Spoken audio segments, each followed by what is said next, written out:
Bismillahirrahmanirrahim. Kita masuk ke materi bagian kedua untuk wujud zat. Sekarang kita masuk ke materi farmasi fisikanya. Kalau yang tadi itu kita masih seputar review materi-materi yang pernah kalian dapat di mata kuliah sebelumnya, ada di kimia atau kimia fisika, atau bahkan di SMA karena pelajaran-pelajaran dasar. Kemudian kita masuk ke materi wujud zat, yaitu padat, cair, dan gas. Ketika kita membicarakan suatu materi yang berwujud, entah itu padat, cair, atau gas, kalau saya dulu pernah saat di kelas reguler pernah bertanya, kenapa suatu benda dikatakan padat, kenapa air cair, atau udara itu gas. Secara prinsip, ketika kita ingin menjelaskan atau memahami wujud zat secara ilmiah, setelah saya resume, setidaknya ada 4 parameter yang bisa dijadikan landasan untuk kita menyatakan, oh ini padat, oh ini cair, ya ini gas. Jadi bukan karena bentuknya keras, tidak mengalir, bukan seperti itu. Yang pertama, kenapa kita bisa membedakan suatu wujud itu padat, cair, atau gas? Yang pertama adalah kisi-kisi kerangka kristalnya. Jadi kisi-kisi kerangka kristal ini yang nanti akan memberikan bentuk atau wujud kepada suatu zat. Ketika kita menemukan suatu materi memiliki kisi-kisi kerangka kristal yang rapat, rapih, teratur, maka karakter fisiknya dia akan sangat keras sekali. Dulu pernah saya tanya di kelas, materi atau batuan apa di muka bumi ini yang paling keras? Masih ingat semuanya? Ya, berlian. Saking kerasnya, berlian digunakan sebagai mata bor untuk kilang minyak lepas pantai. Kenapa berlian itu keras? Sebelumnya sudah ada di video bagian pertama, sempat disinggung. Karena berlian memiliki kisi-kisi kerangka kristal yang tidak hanya rapat, tapi teratur dan rapih. Ada materi padatan lain yang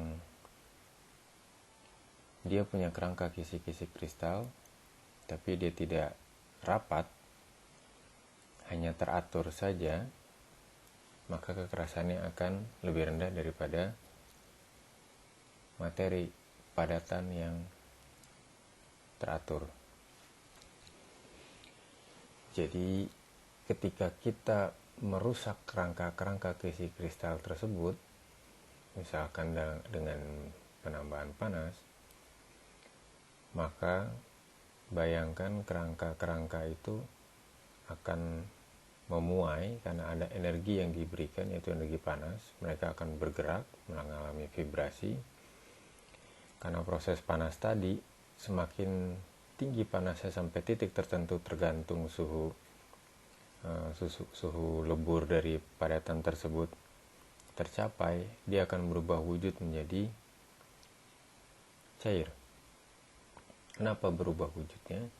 Karena kerangka kisi kristalnya itu sudah hancur, tapi tidak lepas, masih ada berupa serpihan-serpihan, sehingga serpihan-serpihan itu membuat kita melihat wujudnya masih nampak, tapi sudah tidak mampu lagi kita pegang.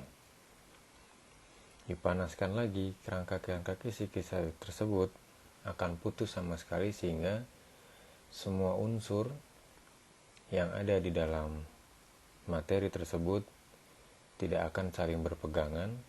Jadi kalau dibayangkan kerangka kisi kristal itu rangkaian manusia saling berpegangan, itu saking panasnya mereka sudah tidak berpegangan, semua akhirnya sendiri-sendiri. Nah, ini yang membuat wujudnya tidak nampak lagi oleh kasat mata, karena dia tidak punya kerangka kisi-kisi kristal yang saling bertautan. Tidak mampu kita lihat, juga tidak mampu kita pegang.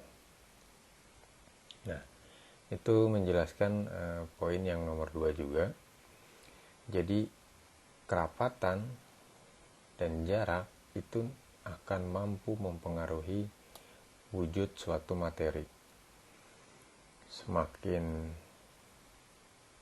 tidak ada ikatan, lepas semuanya, jadi jaraknya jauh, otomatis tidak ada kerapatan di sana, wujudnya tidak mampu kita lihat. Dengan bahasa lain, dia akan berwujud gas.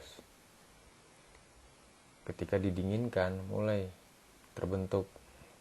Jadi kalau manusia yang tadinya dipanaskan saling menjauh karena haredang, kemudian ketika didinginkan, mereka mulai berdekatan.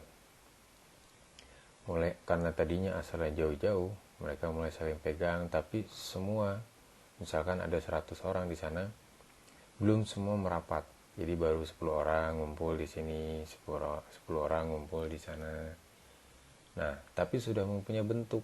Nah, itu fenomena yang akan kita lihat, bentuknya adalah cair. Yang tadinya tidak ada wujud, semua nyebar sendiri-sendiri, didinginkan mereka mulai merapat, cuma belum ngumpul semua, sudah berbentuk tuh. Wujudnya adalah cair. Jadi belum bisa digenggam atau dipegang karena semua masih misah-misah. Didinginkan lagi, akhirnya merapat. Saking rapatnya, tidak lagi ada yang terpisah, semua saling berpegangan. Nah, dari situlah kita mampu melihat wujud aslinya akan berbentuk padat. Karena kerapatan dan jarak tadi, secara otomatis itu akan mempengaruhi sifat gerakan. Ketika kalian berbentuk padat karena rapat semua, saling berdekatan, saling berpegangan erat, kalian tidak punya kemampuan untuk bergerak, atau bahasa lainnya non-aktif. Sama seperti benda padat, tanpa ada gaya apapun, ya dia akan diam saja. Kemudian ketika mulai merenggang karena proses pemanasan, yang tadinya 100 mulai misah, tapi masih gerombolan 10, 5, belum tercerai-berai menjadi satu-satu unit, mereka mulai aktif. Jadi sudah mulai bisa memisahkan diri karena proses pemanasan, ada energi panas di sana menyebabkan vibrasi atau gaya untuk bergerak, mulai memisahkan. Nah, wujud cair itu seperti itu. Makanya dia punya kemampuan untuk mengalir. Kemudian ketika dipanaskan lagi, akhirnya memisah semua satu-satu, tidak ada ikatan, bentuknya gas. Nah, disitulah dia punya kemampuan atau kebebasan untuk bergerak bebas, yang di sini diartikan bergerak aktif. Jadi kalau tadi air dari 100 misa-misa masih bergerombol, tapi ada yang 5, ada yang 3, ada yang 10, dia bisa bergerak, cuman tidak seaktif ketika dia lepas satu-satu ketika wujudnya berbentuk gas. Kemudian gaya tarik menarik antar partikel yang kita kenal dengan gaya kohesi dan gaya adesi. Jadi kalau gaya kohesi ini adalah gaya tarik menarik, ko itu sejenis atau sesama atau serupa, adesi itu yang berbeda fase atau berbeda wujud. Kenapa ini bisa menjadi pembeda atau menjadi landasan untuk menjelaskan suatu wujud itu padat, cair atau gas? Jadi ketika kita berbicara suatu materi yang tidak mau bercampur dengan benda lain, artinya kohesi atau adesi. Kohesi sesama jenis, adesi beda jenis. Misalkan pulpen dengan pulpen. Mereka tidak punya kemampuan bercampur. Artinya, gaya kohesinya tinggi. Dia tidak mau menerima yang lain. Hanya yang satu grup aja sama dia. Tapi kalau adesi, dia punya kemampuan bercampur. Misal air. Benda cair dengan benda cair yang lain. Itu ketika dimasukkan dalam satu sistem atau satu wadah yang sama, mereka akan punya kemampuan tarik-menarik. Apalagi gas. Ketika ada satu atau dua gas berada dalam satu sistem, dia pasti langsung akan nyampur. Begitu ya. Jadi kalau misalkan padatan, tidak akan menyampur batu sama batu taruh di satu wadah, ya akan sendiri-sendiri saja. Gitu, kayak biji besi dengan biji besi. Mereka tidak akan mau bercampur. Ketika dipanaskan, mereka melebur. Wujudnya berubah menjadi wujud liquid. Kemampuan liquid punya kemampuan untuk mulai mau bercampur. Apalagi kalau bentuknya gas, itu lebih mudah lagi untuk bercampur. Nah, kemudian yang terakhir adalah bobot jenis. Bobot jenis juga satu parameter yang bisa kita gunakan untuk menyatakan benda ini padat, benda ini cair, atau benda ini gas. Jadi semakin padat bobot jenisnya akan semakin berat, terlebih lagi kalau wujudnya berbentuk logam. Ada satu unsur yang kita semua tahu, dia bentuknya liquid tapi tergolong kepada golongan logam, yaitu asa. Nah, itu dia logam karena bobot jenisnya berat, makanya dia dikatakan masuk ke padatan. Tapi fisiknya dia berupa cair, gitu. Nah, jadi bobot jenis bisa dijadikan dalil untuk menyatakan suatu wujud itu padat, cair, atau gas. Jadi sekali lagi saya ulang. Jadi wujud zat yang pertama itu bisa kita bedakan bentuknya karena dia punya kerangka kisi kristal. Ketika tidak ada kerangkanya, dia akan berbentuk gas. Ketika dia ada kerangkanya tapi tidak teratur, tidak tersusun rapi, dan tidak rapat, kita masih bisa lihat dia punya wujud, tapi tidak mampu kita pegang. Nah, itulah wujud cair. Jadi nanti kerapatan dan jarak yang menentukan kekerasan, kepadatan, atau suatu materi itu berbentuk gas sekalipun. Dari kerapatan dan jarak akan mempengaruhi sifat gerakannya. Ketika rapat, jaraknya dekat, otomatis wujudnya berbentuk padat karena kerangka kristalnya kuat. Nah, dia tidak akan punya kemampuan untuk bergerak. Seperti yang tadi saya jelaskan, ibarat kata kalian berkumpul 100 orang gitu. Ketika dipanaskan, kalian akan bercerai-berai, terus dipanaskan berubah wujud sampai menjadi gas karena kalian sudah sendiri-sendiri.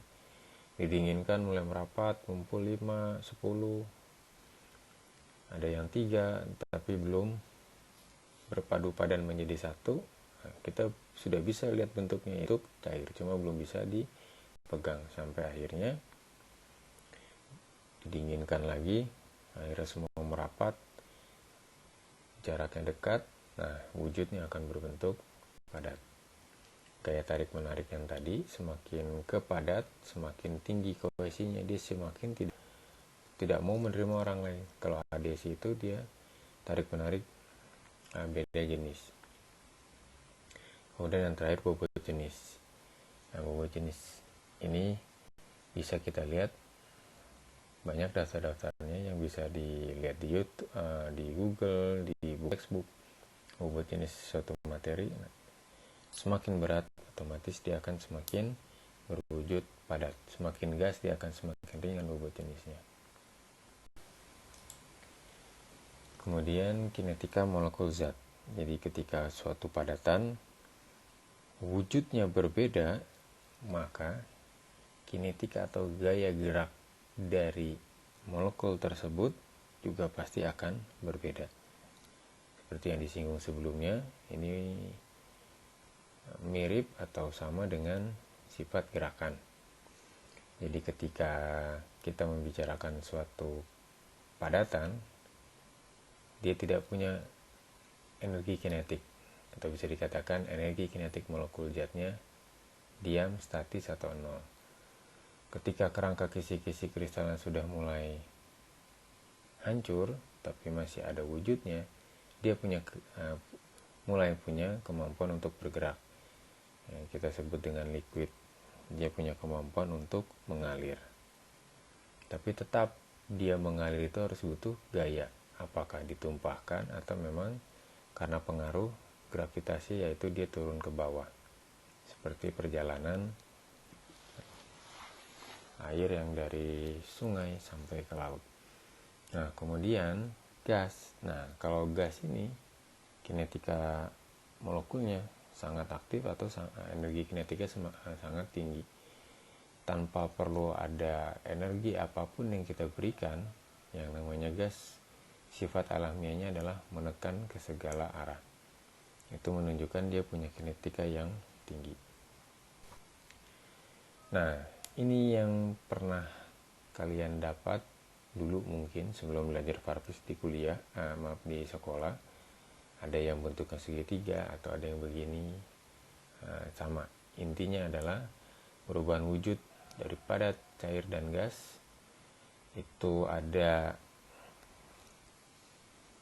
suatu sistem yang harus kita buat supaya dia bisa berubah wujud. Ketika arahnya dari solid bergerak ke liquid dan gas, kita menyebutnya sistem endotermik. Endotermik sama eksotermik kebalikannya, ketika dari gas, liquid, dan solid. Nah, ini yang suka sekali ketukar, endotermik dan eksotermik, yang mana yang sistemnya akan dingin, yang mana yang sistemnya akan panas. Masih ingat? Ya, jadi endotermik artinya endo itu masuk, termik itu atau thermal itu panas, itu berarti dia menarik panas dari lingkungan ke dalam sistem. Sekali lagi, endotermik berarti thermal masuk ke dalam, kalau sistem itu tubuh kita, lingkungan itu adalah sekitar. Jadi kalau endotermik, kita menarik panas dari lingkungan masuk ke dalam tubuh. Jadinya sistem atau tubuh kita panas atau dingin? Ya, panas. Jadi endotermik membutuhkan panas atau kalor. Eksotermik, ekso itu keluar, termik itu panas. Jadi eksotermik adalah proses mengeluarkan panas dari dalam sistem atau dari dalam tubuh. Jadi ketika kita kedinginan misalkan, secara insting kita akan meniup-niupkan tangan, mengeluarkan hawa panas dari dalam tubuh. Nah, itu eksotermik. Artinya apa? Lama-lama justru tubuh akan kehilangan panasnya dan dia akan menjadi dingin. Jadi endotermik menarik panas dari luar sehingga sistem atau tubuh kita jadi panas. Eksotermik, kita mengeluarkan, tubuh kita atau suatu sistem mengeluarkan panas dari dalam dirinya keluar ke lingkungan sehingga sistem atau tubuh kita menjadi dingin. Nah, itu yang dilakukan ketika kita ingin merubah wujud suatu materi dari gas ke liquid ke padat. Kalau endotermik kebalikannya, kita harus menarik panas dari lingkungan. Supaya apa? Supaya materi yang tadinya, sistem yang tadinya, anggaplah sistem tadi saya menganalogikannya tubuh. Nah, sekarang misalkan es batu. Es batu itu solid. Nah, supaya dia berubah menjadi gas, harus endotermik, artinya saya harus memberikan panas ke dalam tubuh es batu. Terus dipanaskan sampai titik tertentu, dia akan berubah wujud menjadi liquid. Dipanaskan lagi akan berubah menjadi gas. Ada istilahnya melting dan vaporizing. Kemudian ketika dari gas itu menjadi liquid condensing, dan ketika liquid menjadi solid itu adalah freezing atau membeku. Nanti akan dijelaskan melalui video apa itu vaporizing, condensing. Intinya adalah pahami konsepnya bahwa perubahan wujud yang dipelajari di slide ini semata-mata hanya perubahan wujud menggunakan atau mengandalkan parameter suhu saja. Ya, analoginya kenapa bisa berubah wujud adalah kerangka kisi-kisi kristalnya ketika dipanaskan hancur, putus, sampai akhirnya tidak ada kerangka kisi-kisi kristal sama sekali, berubahlah menjadi gas. Nah, ini ada video terkait dengan In today's video, we're going to look at the three states of matter: solid, liquid, and gas, and see how substances can change from one state to another. To do this, we're going to use a model called particle theory, which helps us explain how the particles in each state behave by considering each particle as a small, solid, inelastic sphere. In solids, there are strong forces of attraction between the particles, which holds them all close together in a fixed position to form a regular lattice structure. And because the particles are fixed, the overall substance keeps a definite shape and volume, so can't flow like a liquid. The particles can vibrate in their position though, so you can imagine them constantly jostling against each other. Now, if we heat up a solid, its particles gain more energy and start to vibrate even more, which weakens the forces between them. And at a certain temperature, which we call the melting point, the particles have enough energy to break free of their bonds, and the solid melts into a liquid. In liquids, there are only weak forces of attraction between the particles, so they're free to move around and are arranged pretty randomly. However, the weak forces of attraction do mean that the particles tend to stick together and are fairly compact. This means that liquids have a definite volume, even though their overall shape can change, and so flow to fit a container. If we then heat up our liquid, the particles will gain more energy, and this will make the particles move around faster, which weakens the forces holding the particles together. And once we reach the boiling point, the particles will have enough energy to break the bonds altogether, and so the liquid boils or evaporates into a gas. In gases, the force of attraction between the different particles is very weak, so they're basically free to move around by themselves. This means that gases don't keep a definite shape or volume, and instead will always fill a container as they spread out as much as possible. We normally say that gases are constantly moving with random motion, and this can be a bit confusing, because gas particles actually move in straight lines. They don't randomly swerve. What we actually mean by random motion is that particles can travel in any direction, and they'll end up being deflected by solid walls or other gas particles randomly. When we heat up a gas and the particles all get more energy and so travel faster, the gas will either expand if the container it's in is expandable, like a balloon, or if the container is fixed, then the pressure will just increase. On the other hand, if we cool the gas down enough, then the particles won't have enough energy to overcome the forces of attraction between them, and so bonds will start to form between the particles, condensing the gas into a liquid. Then, as we cool the liquid even further, the same thing happens. The particles won't have enough energy to overcome the attraction between them, and this time even more bonds form, fixing the particles in place and freezing the liquid into a solid. Now, the last thing we need to mention is that the particle model we used for explaining the states of matter isn't perfect. In reality, particles aren't actually solid, inelastic, or spheres. Instead, they're atoms, ions, or molecules. Another issue is that the model doesn't include any details of the forces between the particles. For example, it doesn't consider how strong they are or how many of them there are. Jadi sebenarnya, that said, models like this are still a useful simplification that allow us to understand a complicated concept. Dengan teori partikel, anyway, that's all for today. So if you enjoyed it, then please share it with your friends, and we'll see you next time. Ketika kita membicarakan di tingkat perguruan tinggi. Kenapa? Karena tujuan dari teori model partikel untuk menjelaskan wujud zat itu hanya untuk menyederhanakan konsep yang materinya sulit untuk dijelaskan menjadi lebih sederhana. Tapi ketika kita berbicara tentang pendidikan yang lebih tinggi, yang paling tepat membicarakan atau menjadi dalil ketika kita menjelaskan tentang wujud zat adalah berdasarkan atom, berdasarkan ion, dan berdasarkan molekulnya. Seperti yang di awal pertemuan bagian 1, yang paling tepat adalah menggunakan dalil partikel-partikel penyusun materi. Ini akan jauh lebih akurat, ini akan jauh lebih baik penafsirannya.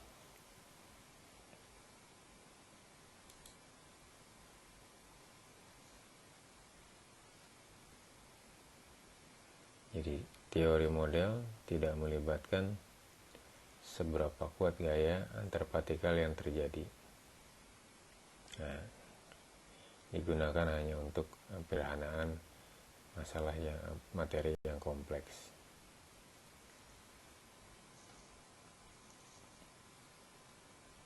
Ya, itu adalah perubahan wujud zat.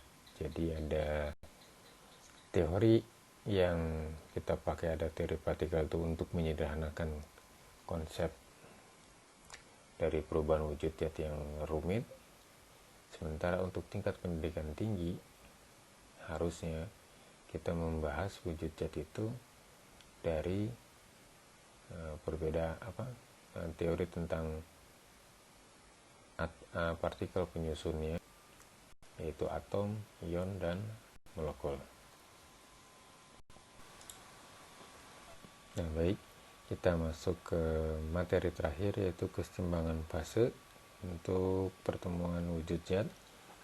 Disinilah intisari dari materi ini sebetulnya.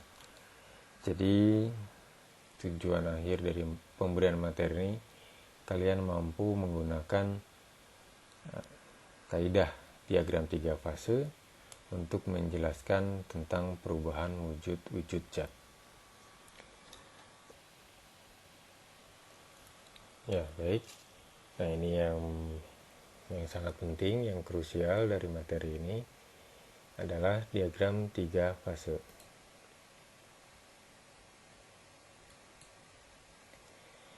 Diagram 3 fase, jika diperhatikan baik-baik dan kalian ingat-ingat ketika masih kuliah dulu, ada 2 sumbu dengan 2 parameter, yaitu sumbu X dengan parameter suhu dan sumbu Y dengan parameter tekanan. Sekali lagi, diagram ini hanya berlaku untuk materi berupa air. Tidak bisa digunakan untuk materi yang bukan air. Parameter suhu dan parameter tekanan, kalau kita selama ini belajar perubahan wujud hanya dengan suhu aja, dinaikkan atau diturunkan. Nah, ketika bicara perubahan wujud zat tingkat perguruan tinggi, harusnya lebih paham lagi bahwa perubahan wujud zat tidak hanya dengan mengatur-ngatur suhu, tapi juga dengan parameter tekanan. Di sini ada area wujud zat, ada area gas,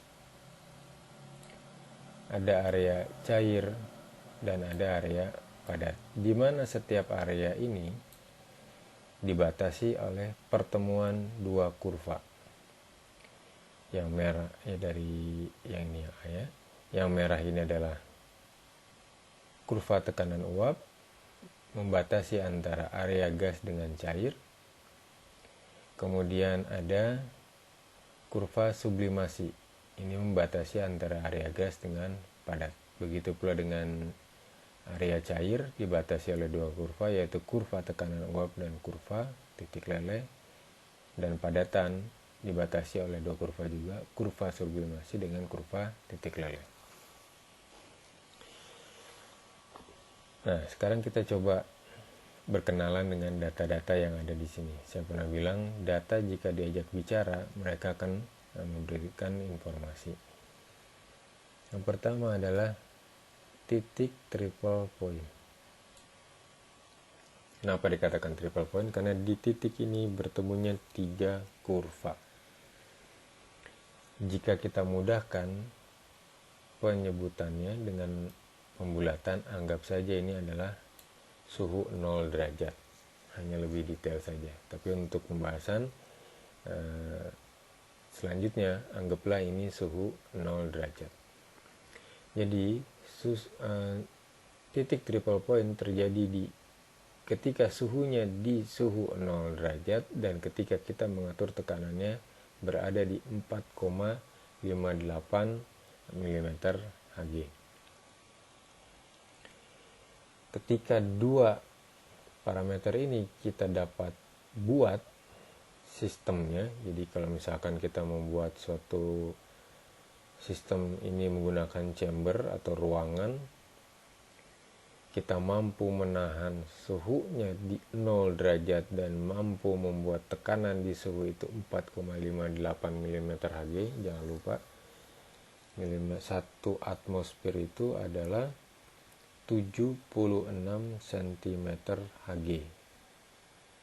Sedangkan kalau bentuknya mm Hg, 1 atmosfer adalah 760 mm Hg. Itu konversinya. Nah, ketika kita mampu membuat sistem dan menahan sistem itu agar suhunya tetap di 0 derajat dan tekanannya 4,58, kita akan menemukan fenomena yang disebut dengan fenomena titik triple point. Apa yang unik atau yang khas dari titik ini? Karena ini adalah titik bertemunya 3 fase, padat, cair, dan gas. Ketika kita bisa membuat suatu sistem itu tetap di kondisi ini, maka kita tidak akan mampu membedakan. Sekali lagi ini kita bicara air karena diagram 3 fase ini dibuat dengan objeknya adalah air. Kita tidak akan mampu membedakan air ini apakah bentuknya gas, apakah bentuknya cair, atau apakah bentuknya padat. Jadi seperti apa bayangannya? Seperti perubahan wujud antara es batu, cair, dan gas, tapi tidak bisa dikategorikan. Nah, lantas bagaimana? Karena untuk menjaga sistem ini tetap stabil dalam waktu yang lama, sulit untuk dilihat kondisi titik triple point ini seperti apa. Gitu ya. Jadi sebentar mau memadat, sebentar baru mencair, sebentar menjadi gas. Kenapa? Karena ketika alat atau ruangan yang kita buat atau kita kondisikan bergerak aja turun sedikit ke bawah tekanannya, di bawah 458, langsung dia berubah wujud menjadi gas. Ketika ternyata tekanannya naik sedikit aja di atas 4,58, misalkan 4,59 saja, dia sudah bergerak ke arah area cair atau dia akan berubah wujud menjadi cair. Ketika sedikit saja suhunya turun, yang tadinya 0 menjadi minus 1 misalkan, berubah dia wujudnya menjadi bentuk padat. Jadi sekali lagi, kondisi titik triple point sangat sulit untuk diciptakan. Jadi kalaupun ada, hanya mampu sepersekian detik, jadi mata pun belum mampu menangkap, dia sudah berubah. Antara perubahannya ke gas Jika sedikit saja bergeser tekanannya turun, di alatnya itu susah sekali untuk menjaga tetap pH-nya segitu, tetap suhunya segitu, 0. Tidak ada bergeser sedikit pun menjadi ke arah 0, yang positif atau yang ke arah negatif. Gitu titik triple point. Nah, bagaimana cara membacanya? Ketika kita punya wujud padatan dari air, atau kita bisa bilang es batu, biasanya untuk menjadi gas, kalau menggunakan diagram yang sebelum gambar fase perubahan wujud gas menggunakan slide yang sebelumnya, itu dari padat dipanaskan menjadi cair, dipanaskan menjadi gas, ngurut. Tapi di sini kita bisa langsung loncat dari padat bisa langsung gas. Gimana caranya? Misalkan kondisi materi itu berada di, anggaplah di titik yang ini. Artinya dia berada di tekanan 4,58 dan suhunya di bawah 0 derajat Celcius. Anggaplah di sini minus 10 misalkan. Ketika diplot, dia berada di sini. Artinya dia berada dalam kondisi padat. Buktinya apa? Ini kan suhu di bawah 0. Artinya dia akan berwujud es. Ketika mau jadi gas, tidak perlu ngeliling dulu ke air, ke gas. Kalau kita menggunakan kaidah diagram 3 fase, dia bisa langsung menjadi gas dengan cara tidak perlu suhunya dirubah, tapi tekanannya saja diturunkan. Makanya ketika tekanan diturunkan, apa yang terjadi? Sampai dia melewati kurva sublimasi, maka misalkan dia berada di titik ini, maka dia sudah langsung berubah wujudnya menjadi wujud gas. Sebaliknya, ketika kita ingin, kalau cair itu di tengah-tengah ya, kalau di skema sebelumnya bisa ke kanan bisa ke kiri. Nah, yang ujung sama ujung ini adalah gas dan cair. Kebalikannya, ketika kita ingin merubah dari gas menjadi padat, tidak mesti ke air dulu, bisa langsung ke padatan. Misal posisinya dia berada di sini. Ketika air berada di suhu minus 10 misalkan dan tekanannya di bawah 4,58, anggaplah posisi awalnya di sini. Nah, kita ingin merubah wujudnya menjadi wujud uap. Apa yang kita lakukan? Tidak perlu dirubah suhunya, tambah saja tekanannya. Kok bisa sih Pak? Nambah tekanan wujud bisa berubah. Nanti ada penjelasan bagian bawah.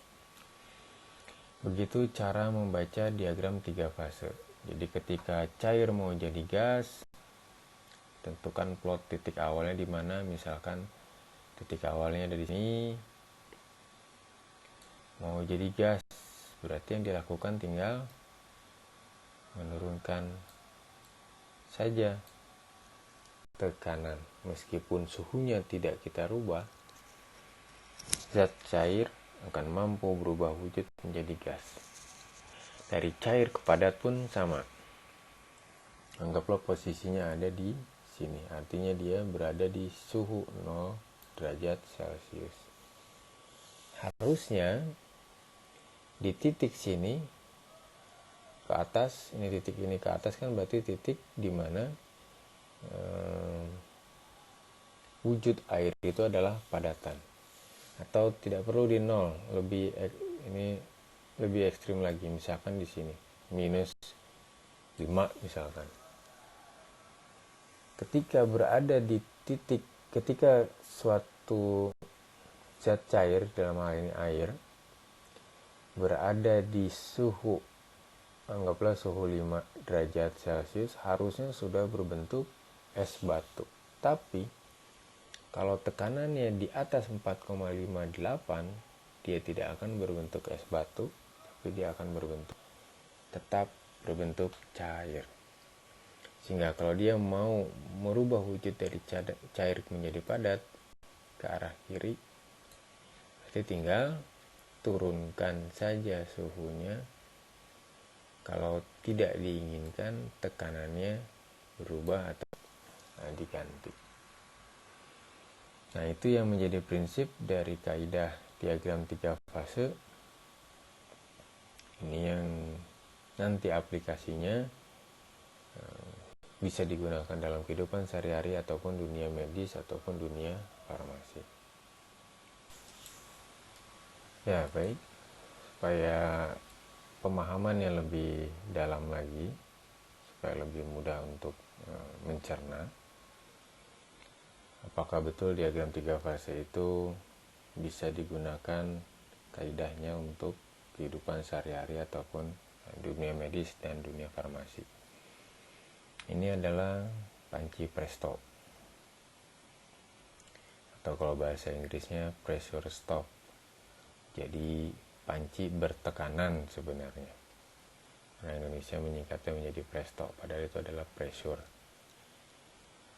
Ketika kita menggunakan panci Presto, itu yang namanya makanan, entah itu ayam atau ikan, itu tulangnya bisa menjadi lunak tanpa harus merusak kondisi tekstur dari ayam atau ikan. Secara lazim, ketika kita hanya berpatokan kepada penggunaan suhu untuk merubah wujud zat, untuk memasak ingin tulangnya menjadi empuk, itu kita harus merebus. Kalau misalkan masih konvensional, berarti kita kukus. Kalau direbus pasti jadi kaldu, jadi hancur lama-lama. Nah, ketika kita menggunakan mesin, ini kan mirip dengan panci buat ngukus, tapi bedanya kalau ngukus itu tutupnya tidak vakum ya, tidak dikunci, tidak dipres, tidak diatur buangan udaranya, sehingga tidak akan mampu mencapai suhu yang tinggi. Nah, kaidah diagram 3 fase di sini menggunakan parameter tekanan, pressure. Bagaimana mampu tekanan merubah wujud suatu gas menjadi suatu zat cair menjadi gas. Jadi lazimnya ketika kita menggunakan air, pada saat menggunakan panci Presto, di bawah sini diisi air, kalau tidak bertekanan, ketika dia dipanaskan, yang terjadi adalah uap air keluar dari pinggir tutup panci. Tapi ketika ditekan seperti ini, dikunci, yang terjadi apa? Ketika air sudah mencapai titik didihnya, lewat dari 100 dia berwujud menjadi gas. Tapi karena dia ditahan, ditekan, diatur tekanannya, kan kalau mesin panci Presto ini biasanya ada tekanan high, ada low. Kalau semakin high berarti udara atau uap air yang sudah terbentuk dikeluarkannya sedikit. Tapi kalau tekanannya rendah, berarti banyak yang nanti yang keluar. Ketika 100 derajat diperoleh, kalau kita tidak menggunakan panci Presto, tidak akan mampu melebihi 100, paling ambient.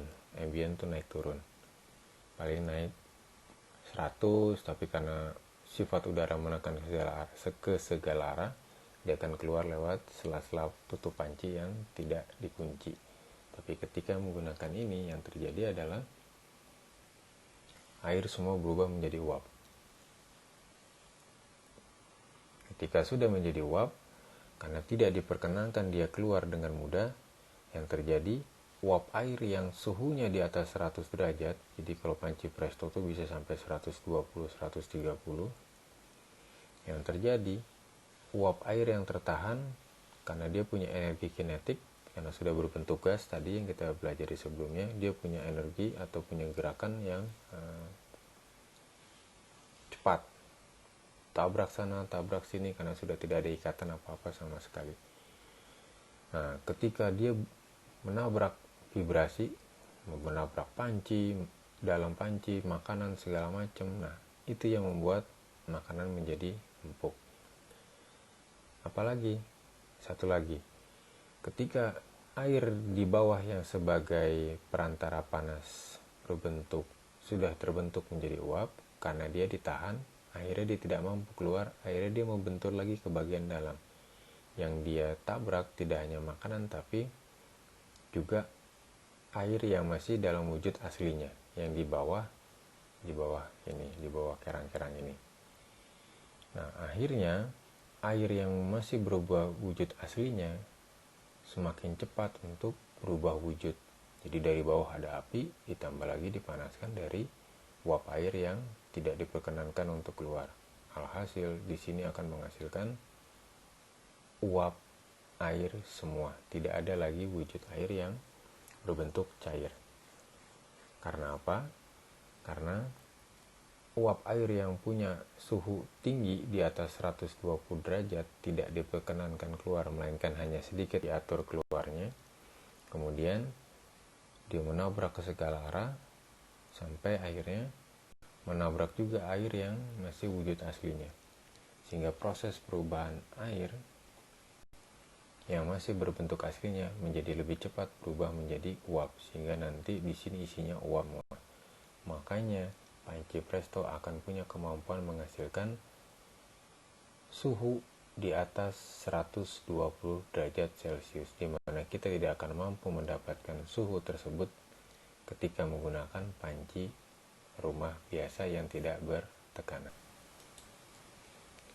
Yang terakhir, ini aplikasi diagram 3 fase di bidang farmasi, yaitu ada autoclave yang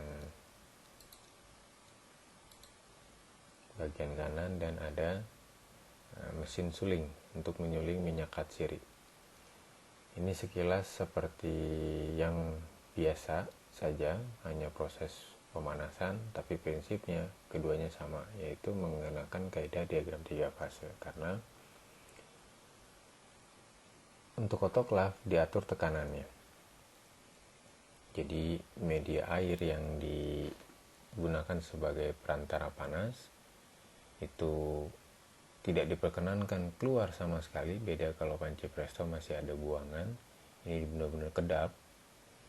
Jadi nanti uap air yang sudah berubah menjadi uap air tidak diperkenankan keluar, akhirnya mereka hanya berkumpul saja di sini. Karena tekanan yang tinggi, semua air akan berubah menjadi uap, sehingga ini bisa digunakan untuk membunuh kuman-kuman atau dipakai untuk melakukan sterilisasi. Proses penyulingan minyak katsiri pun sama. Ketika di sini ada proses pemanasan, jadi nanti yang digunakan untuk pemaksa minyak katsiri keluar dari simplisia adalah uap air yang tidak mampu digunakan ketika kita menggunakan wujud airnya. Karena dia sudah berbentuk gas dan dia bertekanan, dia mampu masuk ke sela-sela pori-pori simplisia sehingga mendorong minyak katsiri yang notabene adalah minyak mudah menguap naik ke atas. Sekali lagi, ada proses pengaturan tekanan di sini.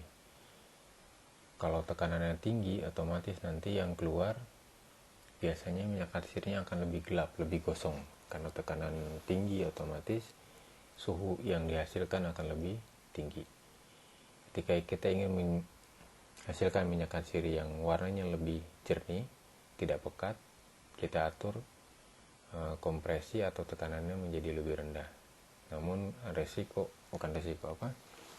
konsekuensinya proses penyulingan akan jauh lebih lama. Jadi ketika uap yang diatur tekanannya masuk ke dalam kettle Simplicia ini, Simplicia akan terekstrak. Jadi gasnya akan memaksa minyak-minyak atsiri menguap bersama dirinya, karena karakter gas menekan ke segala arah, maka dia akan otomatis mencari lubang.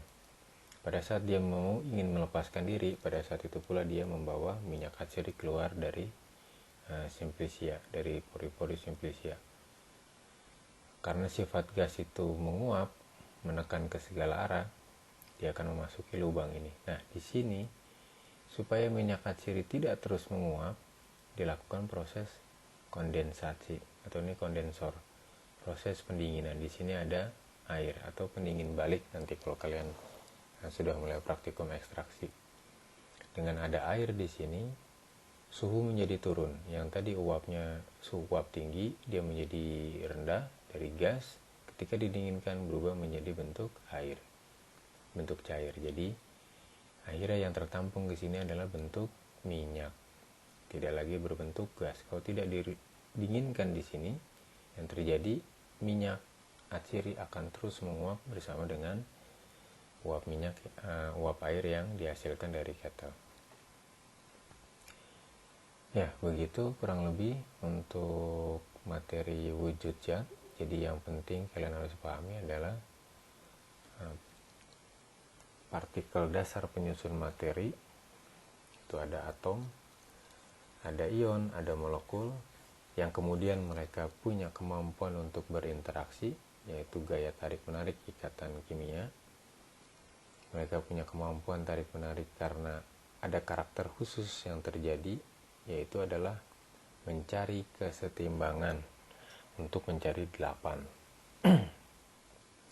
Apakah itu ionik, kovalen, atau van der Waals yang lemah, kemudian hidrogen juga yang lemah. Nah, setelah paham bahwa penyusun partikel dasar adalah atom, molekul, dan ion, kemudian mereka mampu melakukan interaksi antar sesamanya untuk berikatan, sehingga dia berubahlah wujudnya menjadi padat, cair, dan gas. Padat, cair, dan gas itu dipengaruhi karena proses penyusunan kerangka-kerangka kisi kristal. Yang pertama, semakin rapat, padat, akan semakin bentuknya solid. Semakin renggang, berbentuk cair. Apabila tidak ada sama sekali, dia akan bebas terlepas dengan sendirinya, sendiri-sendiri, dia akan berbentuk menjadi gas. Jarak, kerapatan, sifat gerakan, kemudian bobot molekul, dan gaya tarik-menarik adesi atau kohesi, itu yang menjadi parameter yang mampu menjelaskan kenapa zat wujudnya ada padat, cair, dan gas. Dan yang terakhir adalah diagram 3 fase. Dari diagram ini kita bisa dapat informasi bahwa perubahan wujud zat tidak semata-mata hanya menggunakan suhu saja, tapi dengan menggunakan temperatur. Tinggal digunakan diagram 3 fasenya. Ketika dia posisi di padat mau ke gas, berarti harus diturunkan tekanannya. Misalkan dari cair ke gas juga seperti itu. Jadi tidak melulu hanya menggunakan parameter suhu. Ya baik, dari saya sampai di situ dulu. Mohon maaf jika ada kekurangan dan kehilafan murni datangnya dari saya. Yang baik dan benar semoga jadi manfaat semata-mata atas izin Allah dan mutlak milik Allah. Kita tutup dengan membaca doa tutup majelis. Subhanakallahumma wa bihamdika asyhadu an la ilaha illa anta astaghfiruka wa atubu ilaik. Alhamdulillahirabbil alamin. Billahi wal hidayah. Assalamualaikum warahmatullahi. Ada yang terlewat, maaf. Ini tugas terakhir. Tugas ini sama dengan tugas 3 dikumpulkan pada saat perkuliahan berikutnya. tolong jelaskan tentang mekanisme kerja rotary vacuum evaporator dengan membahas kaidah perubahan wujud zat. Kemudian yang terakhir, jelaskan tentang aplikasi diagram 3 fase pada proses lyofilisasi atau freeze dry, mesin pengering tapi pengering beku. Terima kasih. Assalamualaikum warahmatullahi wabarakatuh.